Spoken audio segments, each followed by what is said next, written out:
জন্মছকে মাঙ্গলিক দোষ খুবই চিন্তার বিষয়। তাই কোনো মেয়ের বিবাহের আগে যদি জানা যায় তার মাঙ্গলিক দোষ আছে, তাহলে সেগুলি অবশ্যই কাটিয়ে নিয়ে বিবাহ করা উচিত। না হলে মাঙ্গলিক দোষের জন্য বিভিন্ন রকমের সমস্যা আসবে এবং বিবাহিত জীবনে সম্পর্কে টানাপোড়েন চলবে, এমনকি বিবাহ বিচ্ছেদের সম্ভাবনাও থাকে। কখনো কখনো দেখা যায় মাঙ্গলিক মেয়েদের বিয়েতে অনেক বাধা পড়ছে এবং বিয়ে দেরিতে হচ্ছে। মাঙ্গলিক দোষ বিশিষ্ট মেয়েদের কয়েকটি বৈশিষ্ট্য হলো, তারা উচ্চাকাঙ্ক্ষী, দৃঢ় প্রতিজ্ঞ এবং আবেগপ্রবণ হয়। তাদের মধ্যে প্রচণ্ড পরিমাণে উৎসাহ থাকে, যা মঙ্গলের প্রভাবকে প্রতিফলিত করে। তবে এই তীব্র শক্তি কখনো কখনো এমন অধৈর্য এবং খারাপ মেজাজে পরিবর্তিত হয়ে যায় যে তাতে সম্পর্কের ভারসাম্য নষ্ট হয়ে গিয়ে আরও খারাপ ফল দেয়। বিয়ের আগে কোনো মেয়ের মাঙ্গলিক দোষ দূর করতে পারেন এইভাবে। মঙ্গল দোষ পূজা করুন। তার জন্য মঙ্গল গ্রহের অশুভ প্রভাব কমানোর জন্য মঙ্গল শান্তির পূজার মতো বিশেষ পূজাগুলি অনুষ্ঠিত করুন। আপনার মেয়ের রাশিফলে যদি মঙ্গলের দোষ থাকে, তাহলে সঠিক পূজা শনাক্ত করার জন্য কোনো দক্ষ জ্যোতিষের পরামর্শ দিন। আপনার মেয়ে যদি মাঙ্গলিক হয়, তাহলে এমন পাত্র নির্বাচন করুন যিনিও মাঙ্গলিক, তাহলে এই বিয়েতে সম্প্রীতি আসবে।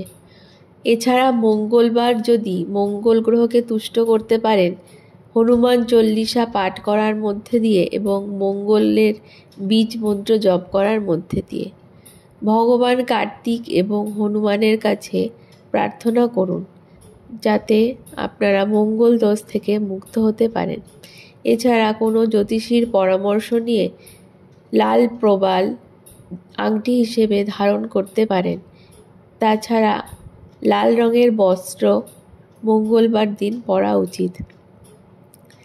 আরেকটি রীতি হলো, মেয়েদের মঙ্গলের দোষ কাটানোর জন্য তাকে কোনো গাছ বা মূর্তি অথবা কোনো কলসের প্রতীকীর সাথে প্রথমে বিবাহ দিয়ে মাঙ্গলিক দোষ কাটানো হয়। এছাড়া আপনাদের জন্মছকের বাকি গ্রহগুলিকে শক্তিশালী করার জন্য আপনারা পূজা মন্ত্র এবং জীবনধারা পরিবর্তন করতে পারেন। আপনার জন্মরেখায় যদি শুক্রকে শক্তিশালী করতে পারেন, তাহলে আপনারা বিবাহের সমস্যা থেকে দূর হতে পারবেন। শুক্রের দোষ কিভাবে কাটাবেন তা আমাদের চ্যানেলে দেওয়া আছে, সেটি ডেসক্রিপশন লিঙ্কে দেওয়া থাকবে, সেটি ফলো করবেন। মাঙ্গলিক দোষ যদিও ভয়ের হতে পারে, কিন্তু আতঙ্কিত হওয়ার কারণ নেই। সঠিকভাবে আপনারা যদি সমস্ত এই কাজকর্মগুলি করেন, তাহলে অবশ্যই মাঙ্গলিক দোষ থেকে মুক্ত হতে পারবেন। তাছাড়া আপনারা যদি মানসিকভাবে নিজেদেরকে কন্ট্রোল করতে পারেন, তাহলে মাঙ্গলিক দোষ থেকে মুক্ত হওয়া যেতে পারে। তাছাড়া মাঙ্গলিক দোষ কাটানোর জন্য হাতের অনামিকাতে তামা সোনা অথবা তামা সোনা মিশ্রিত গিনির আংটি ধারণ করতে পারেন। এছাড়া গৃহসজ্জা এবং আসবাবপত্র তৈরিতে গেরুয়া, লাল, গোলাপি ইত্যাদি রঙের ব্যবহার করতে পারেন।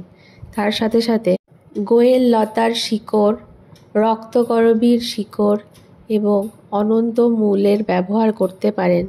এই জাতীয় তথ্য আরও পাওয়ার জন্য আমাদের চ্যানেলটিকে অবশ্যই সাবস্ক্রাইব করে দেবেন। ধন্যবাদ।